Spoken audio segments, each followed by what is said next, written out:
తర్వాత ఇందాక చెప్పాను కదా వారాహిదేవి. వారాహిదేవి ఏంటంటే మనకి భూమికి సంబంధించిన సమస్యలన్నీ కూడా సాల్వ్ అవ్వడానికి, అలాగే ఫైనాన్సులు విషయంలో తొందరగా డెవలప్ అవ్వడానికి ఈ వారాహిదేవి పూజలు అనేవి ఉపయోగపడతాయి.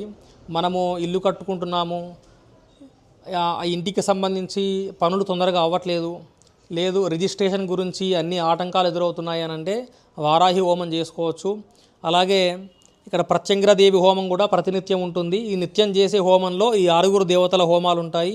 ఇందులో ప్రత్యంగిరాదేవి హోమం కూడా ఉంటుంది. ఈ ప్రత్యంగిరాదేవి ఏంటంటే శత్రునాశినిగా ప్రసిద్ధి చెందిన దేవత.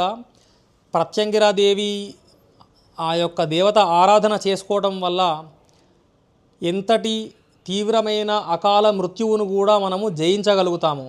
ఎందుకంటే ఈ దేవత అష్టోత్తరంలో ఋషులు మునులు ఈ దేవత గుణం ఎలా ఉంటుందో వర్ణించారు. మృత్యు స్వరూపిణ్యై నమః అని. మృత్యువుని శాంతింపజేయగల చాలా శక్తి దేవత ఈ దేవత. అలాగే శత్రువర్గ వినాశిన్యై నమః. శత్రువుల యొక్క వర్గం అంటే శత్రువులు ఎంతమంది ఉన్నా సరే వారి యొక్క వర్గాన్ని నాశనం చేయగల దేవత, శక్తివంతమైన దేవత. ఓం హ్రీం నమః కృష్ణవాససే శతసహస్ర సింహవదనే మహాబలే అపరాజితే దేవీ ప్రత్యంగిరే పరసైన్య పరకర్మ విధ్వంసిని అంటారు. అంటే శతసహస్ర సింహవదనే అంటే 100,000, శతసహస్రం అంటే 100,000 కలిపితే 1,00,000.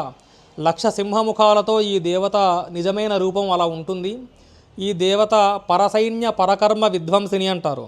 పరసైన్యము అనంటే మనకు ఇబ్బంది పెట్టేవాళ్ళు ఎప్పుడు కూడా పరులే కాబట్టి ఆ పరసైన్యము, పరులు ఎంతమంది ఉన్నా సరే 1,00,000 మంది ఉన్నా సరే పరసైన్య కర్మ విధ్వంసిని, పరులు చేసేటువంటి కర్మలను ధ్వంసం చేయగలిగిన శక్తి దేవత.